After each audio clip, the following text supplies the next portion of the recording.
It's another Thunder Thursday here on News OK Live. I'm Mike Sherman, sports editor of the Oklahoman, here with a portion of our Thunder coverage team.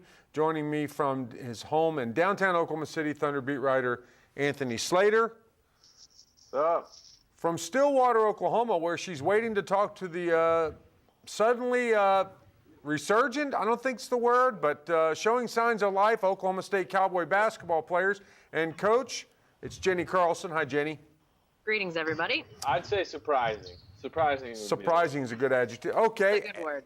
And I saw some evidence, technological evidence, that our beat writer Darnell Mayberry from Houston, where he'll be covering tonight's Thunder-Houston game, is trying to join us. We'll get him in just a second. Anthony, let's start with you. The siesta is over.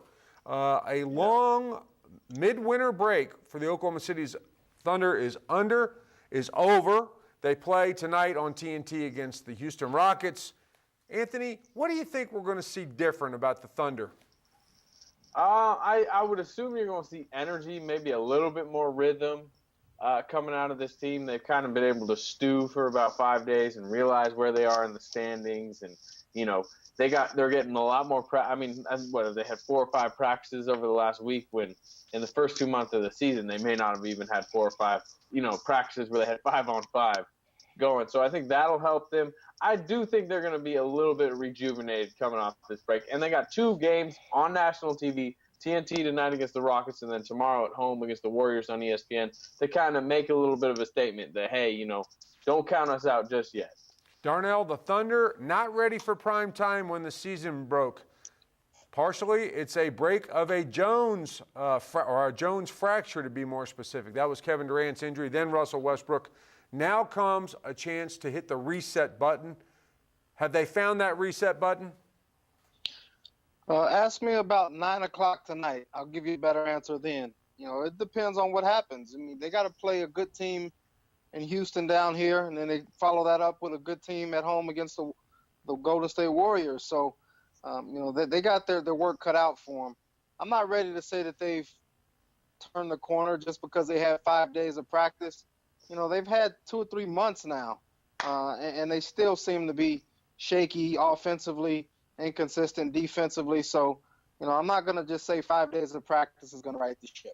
Jenny, you wrote about this today, how the Thunder acts with Kendrick Perkins on the court. You point out that he's the adult in the room, the adult on defense. They play better defense with him on the court. What's a bigger problem right now for this team? Is it the offense that is very Kevin Durant superstar, Russell Westbrook superstar focused, or the defense where nobody can seem to stay in front of anybody for any kind of prolonged amount of time? I'm going to go with the defense. Darnell and I even talked about this yesterday in the office, and I do think it's the defense, because the offense, clearly it's a problem. I mean, there's just not enough ball movement. They've sort of reverted back to hero ball and in too many instances. But the defense, to me, is more about effort and accountability and some of those things. And they could really help themselves if they could get some easy run-out baskets in transition through their defense. And right now, they're not getting much of anything that way. So to me, that's more problematic. They could really help themselves offensively if they could get some easier baskets from their defense. And at this point, that's just not happening.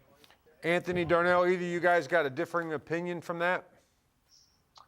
I'd say long term. I'd agree that the defense may be a bigger issue right now, but I think long term, I think the offense is more of a worry. I think the defense is just going to be about energy and effort, and I think they better figure that out. But I think offense structurally, I think maybe you just are concerned if they'll ever get to this ball movement, or if in the key moments this season they will stick with their star heavy, isolation heavy type offense. So I think just long term, I'm more concerned about the offense. Darnell, I know how you're going to vote because I read how you voted last Friday in a passionate post, I think, on newsok.com, a Thunder Rumblings post, the headline of which we're 7 years into this and have yet to find say the headline again for me. A sensible offense. And you almost said 17 years. It's only 7, but it certainly feels like 17. Darnell, what was behind that blog? Well, you called it passionate. I just think it was honest. I think it's something that needed to be said, something that no one else is saying. When I say no one, I'm talking about people on the team. Who cares what we in the media have to say? I think people on the team need to start holding each other accountable and saying, hey, we need to start trusting the system, trusting each other, moving the ball, doing things better offensively that's going to get everyone involved and make us a tougher team to guard. And that just hasn't happened consistently over these 7 seasons that they've been here. So, we keep hearing about it, and it's just time that they actually start doing it and doing it consistently. Jenny, is it scheme? Is it more scheme or is it more personnel? I don't think Jenny's there. Okay, Anthony, you ask it. Anthony, Jenny had to go to the interviews for OSU basketball. What about it, Anthony? More scheme or personnel? I'd say scheme and just allowance. Like they just allow the superstars to kind of just go rogue at times, and we've talked plenty about Westbrook and that type of stuff. So I think it's just more than personnel, because we've seen this offense. What have they been the last 4 or 5 years? They're typically top 5 in the league, and their personnel is 2 of the best players in the league. So I don't think personnel-wise it's that big an issue. I don't think their roster is that much changed than it has been in the past. I think it just goes back to the scheme and just kind of a lack of creativity and a lack of, ball movement, which we, always talk about. Anthony, Darnell, the lack of additional two-way players. Of course, they've got 3 of them. Russell Westbrook, Kevin Durant, Serge Ibaka. But Andre Robertson seems to be sort of where the rubber meets the road here. There's a lot of offensive limitations that he has. Is there anything to the excuse that in late in games with Robertson out there, somebody has to make something happen, and he's an incredible liability just because he can't hit an open shot? Yeah, well, he doesn't really close games, to be honest. I haven't looked at the numbers, but I can't really remember many games this season when they've had their full complement of shooting guards where he is the guy closing. It's either going to be Reggie Jackson. Sometimes it's Anthony Morrow when he's hot. Maybe that's an issue earlier in games. But the thing is, Robertson does do some decent stuff offensively, which is cut back door, flying for rebounds. But I feel like his stuff's more predicated on having a ball movement type offense where he can, things are moving around, the defense is moving around, and then he finds a little crevice or a little seam. And the way they're playing, which is isolation heavy, spread the guys out on the wing, does not fit how Andre Robertson plays offense. And that's why a lot of times he can't close games, and their defense isn't as good late in games because they have to have guys out there that can shoot, because that's all the other guys outside of Westbrook and Durant can do. Darnell, I think your piece today on Dion Waiters sort of changed my mind. You point out that Dion Waiters is pretty dang good shooting spot-up shots, that he can spread the court. That is, him in the left corner and Anthony Morrow in the right corner give the Thunder all kinds of possibilities.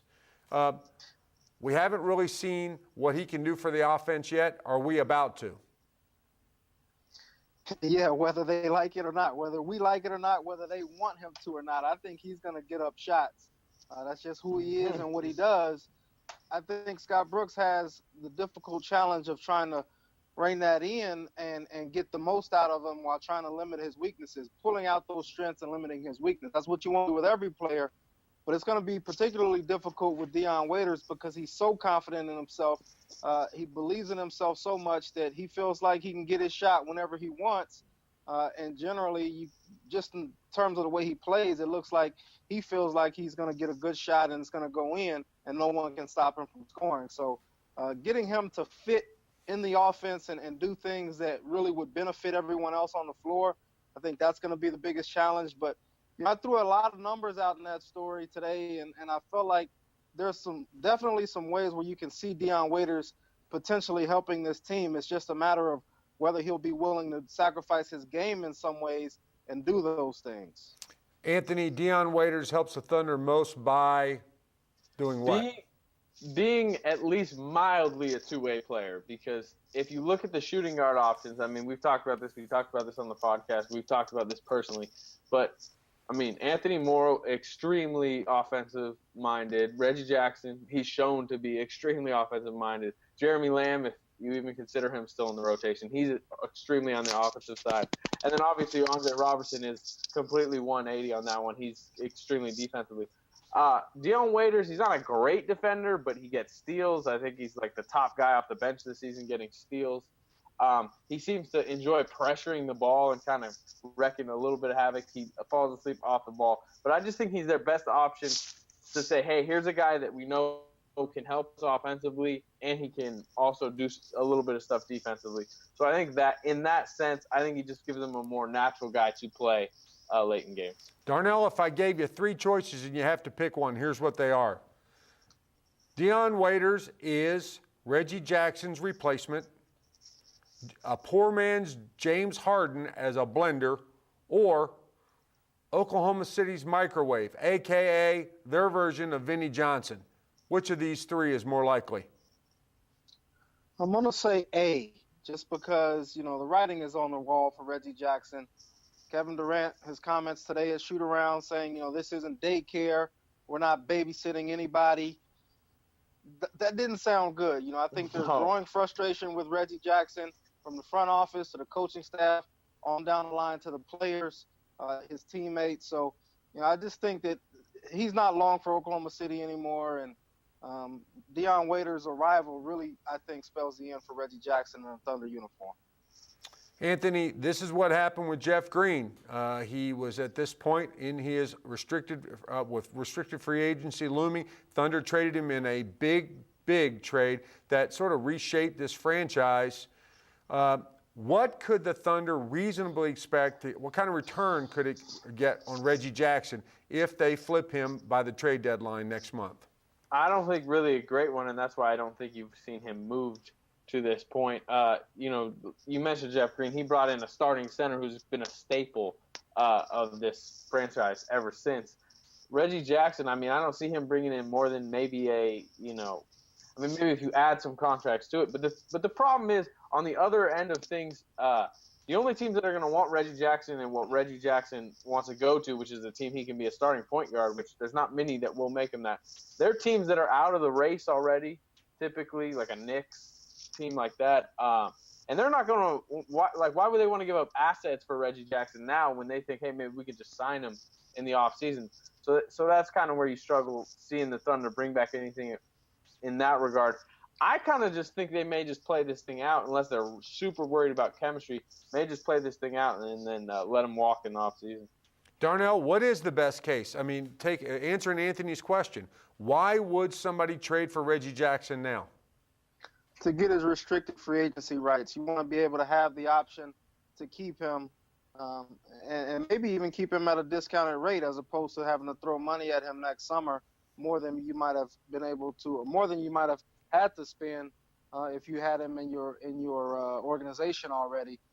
So I think that's one of the biggest benefits. But Slater's right. It's going to be a hard sell for a team to give up assets for a guy who's not guaranteed to stay and that they can actually just go out there and get next summer. So it's going to be tricky. The fact that he makes $2.2 million, there's not a lot of players out there that is actually going to make the Thunder better or even give the Thunder equal value in exchange for Reggie Jackson if they do a trade. So it's a tough trade to make work, but I think the key word is chemistry. If the chemistry is so bad that the Thunder has to make a move and get rid of Reggie Jackson just to keep that locker room stable, then I think they have to do that. You can't run the risk of ruining a championship caliber team this year based off of the actions and the attitude of one guy. Do we see any signs to this point that is what's happening or what is starting to happen? I wouldn't say that's really happened so far. I do think that it's becoming a little bit of a distraction, but I wouldn't say that Reggie Jackson is cancerous in any way just yet. If this thing keeps up where Dion Waiters is playing nearly twice as many minutes as him and he's not in that closer role anymore, then yeah, I think Reggie Jackson will start to sulk even more and become more of a problem. But right now, I don't think that's much of an issue. I don't think it's as much an issue. Like, I don't think it's really affecting other people's play. I don't think it's affecting Kevin Durant's play, Westbrook's play, or anything like that. I just think it's affecting Reggie Jackson's play. And he was such an important piece of the Thunder, and now he's just been pretty bad lately. And that's where I think it's affecting the team. It's strictly that it's affected Jackson's play. Guys, we've been on a Reggie Jackson roller coaster before, though. His rookie year had some flashes. Of course, that was the days of the sort of odd dribbling like he was in traffic when he wasn't. Then they got Derek Fisher, put him on in street clothes, went to the NBA Finals. The next year, when Russell Westbrook goes down in the playoffs, Reggie is out there running the point. And, of course, last year in the playoffs, saves a game at Memphis. Give me a percentage chance. What's the chance of there being an upturn? The Reggie Jackson roller coaster reversing course and going on a climb again. Anthony? I'll say 50. I mean, I could see it happening, and I think the main thing the Thunder need, if they're going to keep him, the main thing they need to preach to him is, hey, you want to get your money. You want to get trust from other teams that they'll make you their starting point guard. You want this payday in the offseason. You better start playing a lot better. I mean, you're going to have the stage. This team is assuming going to have, the playoff stage. I mean, his go-to game right now that people remember is that 32-point savior game he had in the Memphis series last year. Say, hey, maybe you'll have a game or two like that where, you'll reiterate to teams, and maybe that'll earn you $2 million per year. So if they can convince him of that, and if he can, think that in his mind, I mean, maybe he does turn this thing around. What about it, Darnell? Play the percentages. I'm going to go 15%. He's not happy. He hasn't been effective. And there's no sense in paying a guy upwards of $12 million to do something that three other guys on the team can do, which is create with the ball in his hands and get to the basket, make plays for himself and others. So I just don't see any way that they want to keep him around a year beyond this, even if he signs a qualifying offer. If someone comes at him with an offer sheet in restricted free agency, I just see them possibly even letting him walk. Sam Presti rarely likes to, he does not like to let assets go without getting something in exchange. But this is a rare situation, one that the Thunder has never been in. I see them cutting their ties and just letting him move on if they feel that the chemistry is such to where he just doesn't belong in Oklahoma City anymore. Hey, that wasn't – I know you didn't answer the question, though. I said 15%. No. I mean, you were answering if you think he'll be back, right? The question was, do you think the rest of the season he can turn this around? What's the percentage? That's my answer, 15%. I don't see it happening.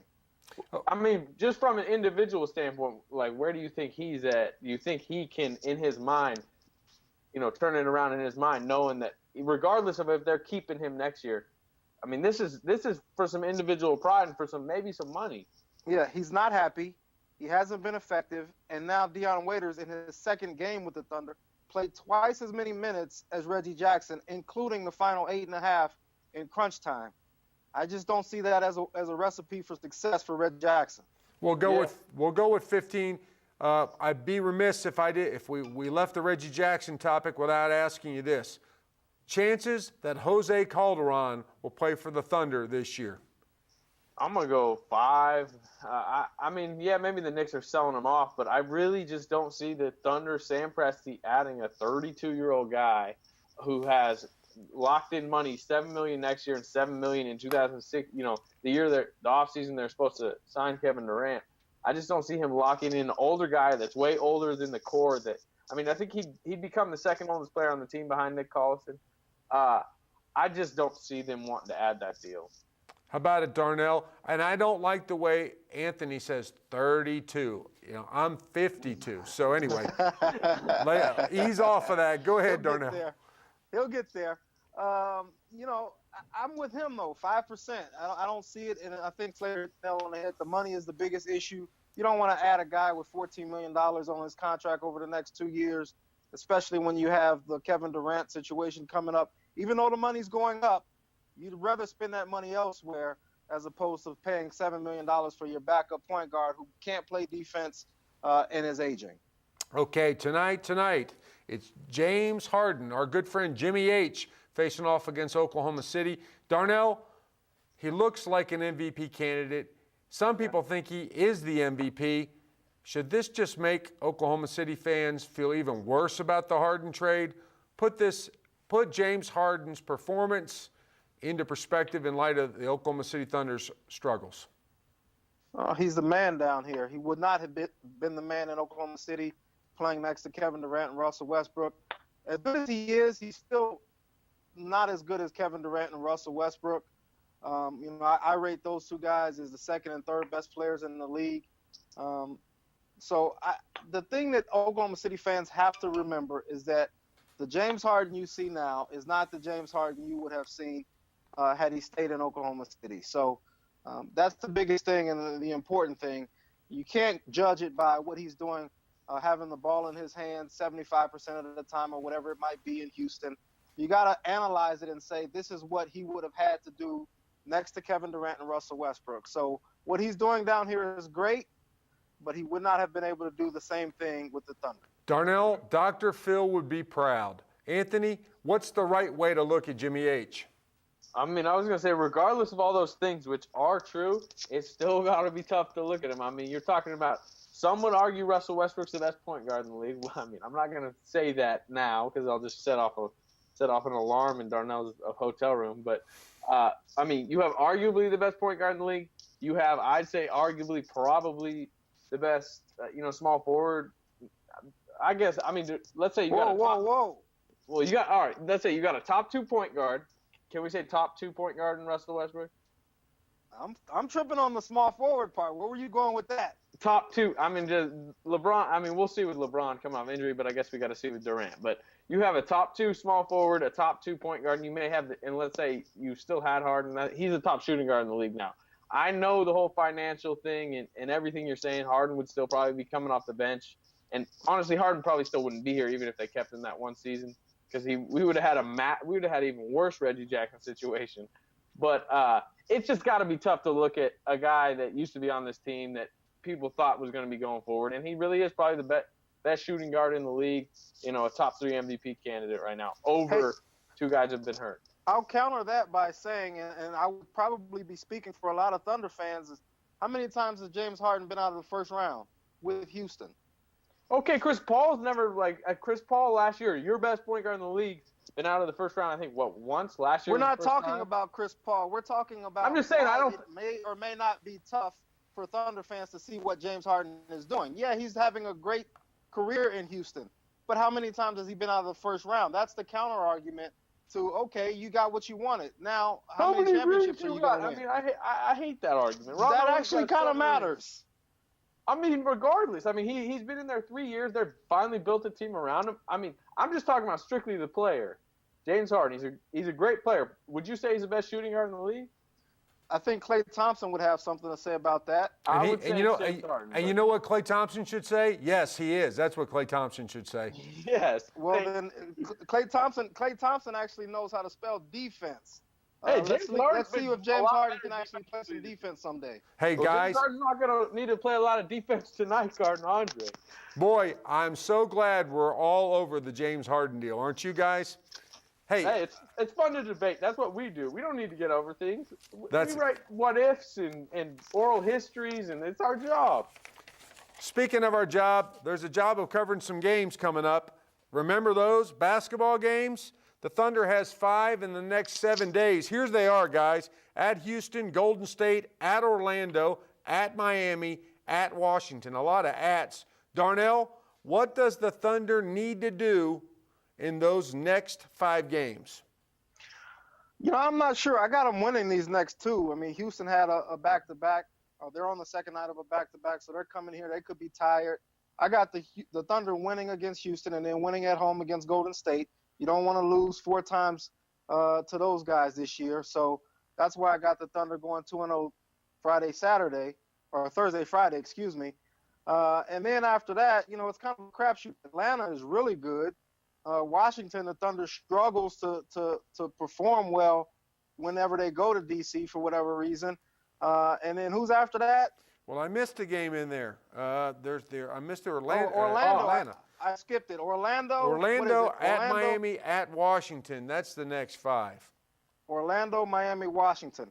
I think the I Hawks think are they'll after get that. Miami, and I think they'll get Washington. So I'm going to say 4-1. How's that for optimistic? Wow, pretty optimistic. Hey, Darnell, this takes us back to the days of the Hornets. Remember those blogs when you were projecting West Coast road trips?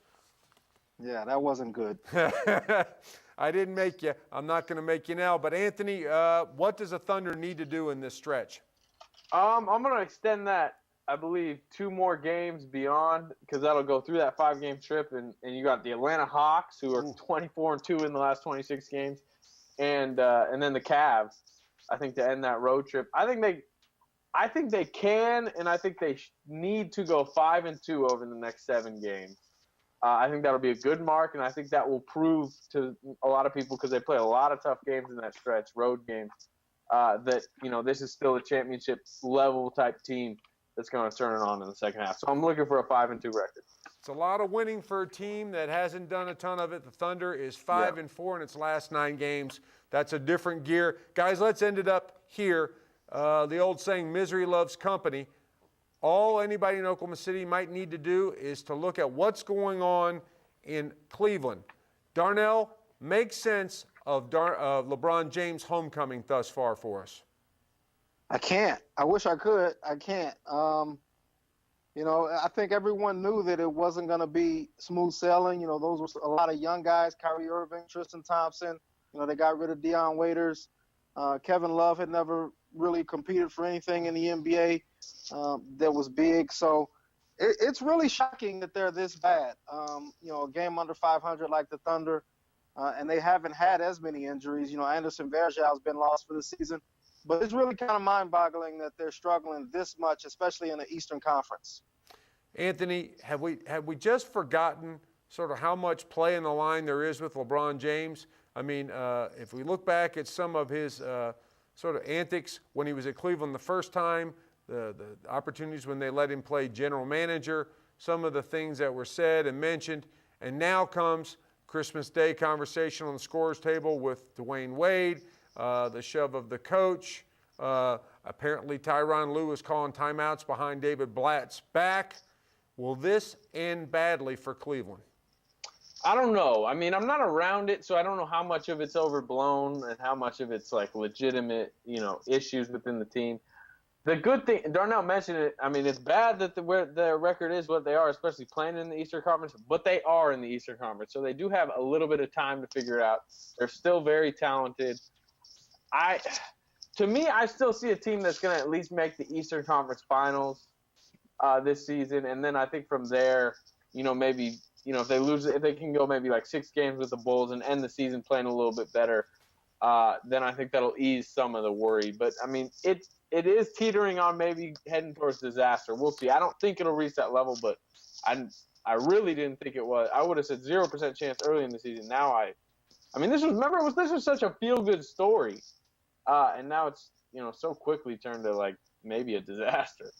Guys, that's all for this edition of Thunder Thursdays, but you can stay with the best coverage team anywhere, every day at News OK and every morning in the Oklahoman. And of course, Thunder Thursdays are brought to you by our good friends at Wheeler Chevrolet. Take that drive down I-40, save yourself some time and money. Enjoy the game.